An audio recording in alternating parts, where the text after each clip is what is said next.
اليوم أكملت لكم دينكم وأتممت عليكم نعمتي ورضيت لكم الإسلام دينا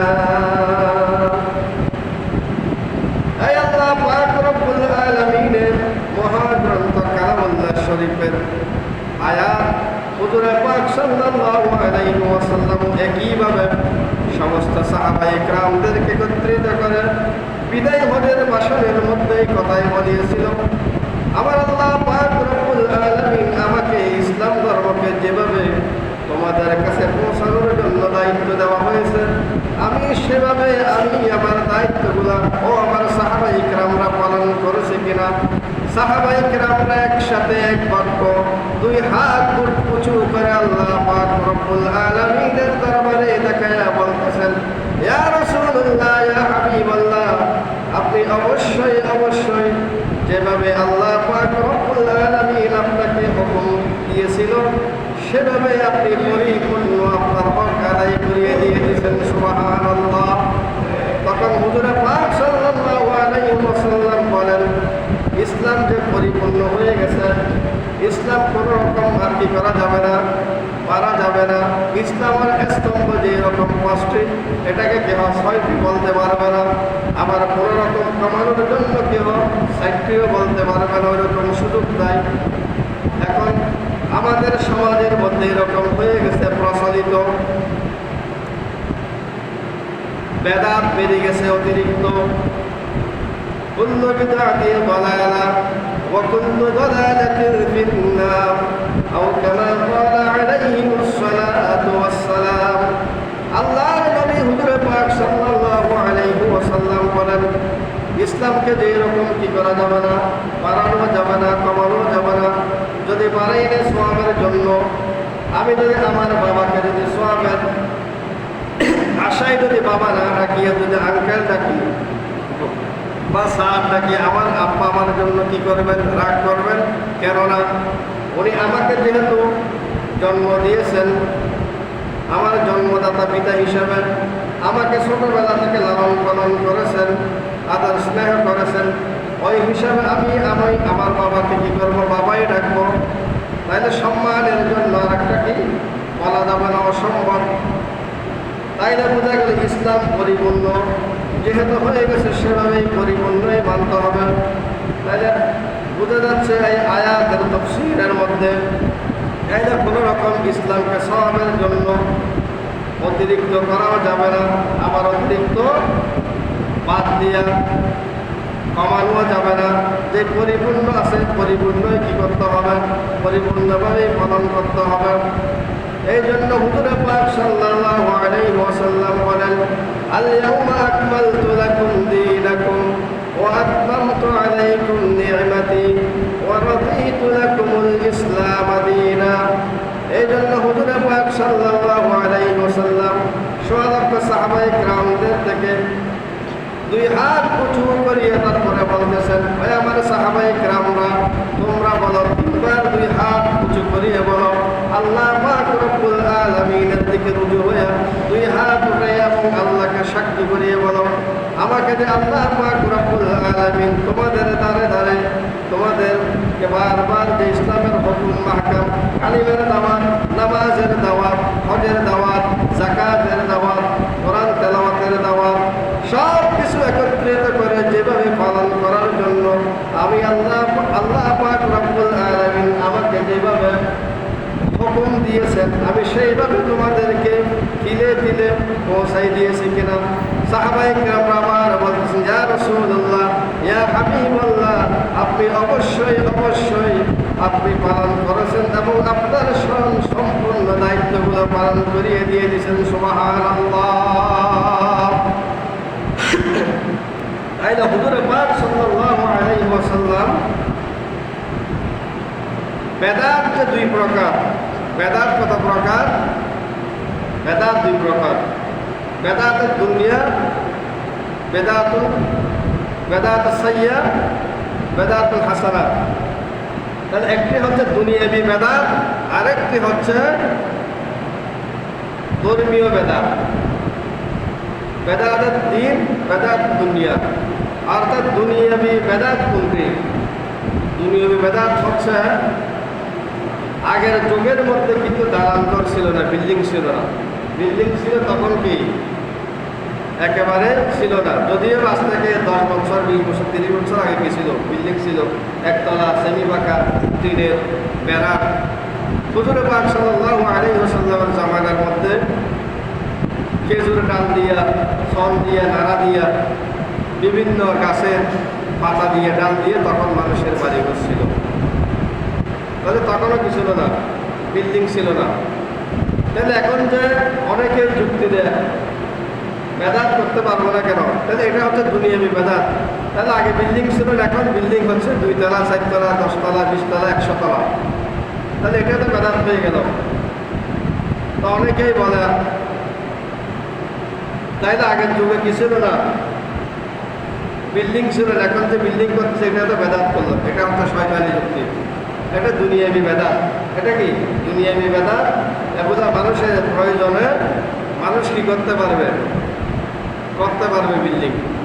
আর যেটা দ্বীনে বেদাত, যেটা হুজুর পাক সাল্লাল্লাহু আলাইহি ওয়াসাল্লাম করে নাই।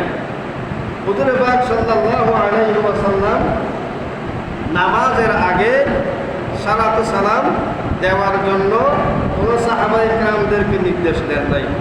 যেমন হযরত বেলাল রাদিয়াল্লাহু তাআলা আনহু মুয়াজ্জিনি করিয়েছিলেন মক্কা। তাহলে হযরত বেলাল রাদিয়াল্লাহু তাআলা আনহু কোনদিন কি করেন নাই, সালাতু সালাম দেন নাই। আর অনেক সময় দেখা যাচ্ছে আমরা একামত দিই, একামত দেওয়ার সময় আমরা চোখের মধ্যে কি করি, এইভাবে চুম্বন করি। আর এটা হুজুর পাক সাল্লাল্লাহু আলাইহি ওয়াসাল্লাম করে নাই। আর একামত শেষে অথবা নামাজের আযানের শেষে মানুষ অনেকে গিয়ে মুনাজাত করে। মুনাজাতের কথা উল্লেখ নেই হাদিস শরীফের মধ্যে, দোয়ার কথা উল্লেখ আছে। কিসের কথা? দোয়ার কথা। কোন দোয়া? যেটা আমরা পড়ি, আল্লাহুম্মা রাব্বা হাযিহি দাওয়াতিত তাম্মা ওয়াস সালাতিল কাইমা আতি মুহাম্মাদাল ওয়াসিলাতা ওয়াল ফাদিলা ওয়া বa'athhu মাকামান মাহমুদান আল্লাযী ওয়া'আদতা ইন্নাকা লা তুখলিফুল মি'আদ। আরবি একটা শব্দ বানাইয়া পড়া যায়, অসুবিধা নাই। ওয়ারযুকনা শাফাআতান ইয়াউমাল কিয়ামা, এইসব শব্দগুলো পড়া যায়, তাতে অসুবিধা নাই, এগুলো দোয়া। তাহলে এখানে বুকে বলার জন্য বলছে দোয়াগুলো। হযরত বেলাল রাদিয়াল্লাহু তাআলা নিজেই পড়তেন, হুজুর পাক সাল্লাল্লাহু আলাইহি ওয়াসাল্লাম নিজেই পড়তেন, সাহাবায়ে কেরামদেরকেও পড়ার জন্য নির্দেশ দিয়েছিলেন। এগুলা কি? এইসব সুন্নাহগুলা লালন পালন করতে হবে। অনেক আমরা সুন্নত পালন করি, টুপি দেওয়া কি সুন্নত, দাড়ি রাখা কি সুন্নত, মুষ্টি পরিমাণ পরিপূর্ণ দাড়ি রাখাটা ওয়াজিব, মুষ্টির পরিমাণ রাখাটা কি, পরিমাণ মতো রাখাটা কি সুন্নত। তাহলে জুব্বা গায়ে দেওয়াটা কি সুন্নত। তাই অনেকে শার্ট গায়ে দিচ্ছে, গেঞ্জি গায়ে দিচ্ছে না। তাহলে গেঞ্জি গায়ে দেওয়া, শার্ট গায়ে দেওয়া হচ্ছে গুনাহ না? গুনাহ না। তাহলে আমরা সওয়াবের অধিকারী হয়ে গেলাম। টুপি দিছি, সুন্নত পালন করতেছি। জুব্বা গায়ে দিছি, সুন্নত পালন করতেছি। মেসওয়াক করতেছি, তাহলে সুন্নত পালন করতেছি। তাহলে পাগড়ি মাথায় দিছি, একটা সুন্নত পালন করতেছি। এক এক সুন্নতের এক এক রকম, এক এক ধরনের কি ফজিলত আছে। যেমন যেই ব্যক্তি মেসওয়াক করিয়া নামাজ আদায় করবেন, এটা ফরজ নামাজ হোক অথবা নফল নামাজ হোক, যে ব্যক্তি যদি নফল নামাজও যদি হয়, 1 রাকাতের মধ্যে আল্লাহ পাক রব্বুল আলামিন বলেন, আমি 70 রাকাতের সওয়াব যে এরকম পেত, 70 রাকাত নামাজ আদায় করে দেয়, ওই রকম সওয়াব ওই ব্যক্তির আমল নামায় আমি আল্লাহ পাক রব্বুল আলামিন দিয়ে দিব। সুবহানাল্লাহ, সুবহানাল্লাহ বাড়িতে গিয়ে বলিয়েন সুবহানাল্লাহ। তাহলে মেসওয়াক করা কি সুন্নাত, পাগড়ি বাঁধা কি সুন্নাত। তাহলে আযানের পরে হাত উঠাইয়া কি মুনাজাতের কথা উল্লেখ নেই, তবে দোয়া পড়ার কথা কি আছে, উল্লেখ আছে। দোয়া পড়াটা কি সুন্নাত। আর আযানের জবাব দেওয়া এটাও কি সুন্নাত। তাহলে আমরা অনেক সুন্নতগুলো কি পালন করি না, মানি না, আদায় করি না। কতগুলো সুন্নত আছে আমল না করলে, না পড়লে কি হবে? গুনাহ হবে। যেমন সুন্নতে জাইদা যদি আদায় না করে কি হবে? আমাদের গুনাহ হবে না। সুন্নতে মুআক্কাদা, সুন্নতে মুআক্কাদা এগুলো কি করতে হবে? পালন করতে হবে, আমাদেরকে আদায় করতে হবে। যদি আমরা আদায় করি সওয়াব পাবো, আর যদি আদায় না করি আমরা কি হব? সখ্ত গুনাহগার হব। আমরা কি হব? বড় গুনাহগার হব। বড় বলতে কবিরা গুনার অধিকারী হব আমরা। আর যদি কোনো ব্যক্তি সুন্নতে জাইদা যদি পালন না করে, তাইলে কবিরা গুনাহ দূরের কথা, সগীরা গুনাহ হবে না, সগীরা গুনাহ হবে না। কিন্তু যদি আদায় করে, পালন যদি করে, তাহলে কি হবে? অসংখ্য সওয়াব হবে। সুবহানাল্লাহ। তাহলে অসংখ্য কি সওয়াব পাওয়া যাবে। আর যে ব্যক্তি জুমার দিন 100 বার দুরূদ শরীফ পাঠ করবে আসরের নামাজের পরে, অথবা যে কোনো সময়ের মধ্যে, শুক্রবার, শুক্রবার বলতে আমরা বৃহস্পতিবার যখন মাগরিবের পর থেকেই, আর আজকে শুক্রবার, আজকে মাগরিবের আগ পর্যন্ত এই সময়ের মধ্যে, এটাকে কি বলা হয়? শুক্রবার বলা হয়। এই সময়ের মধ্যে কোনো ব্যক্তি যদি 100 বার দুরূদ শরীফ পাঠ করে, কতবার?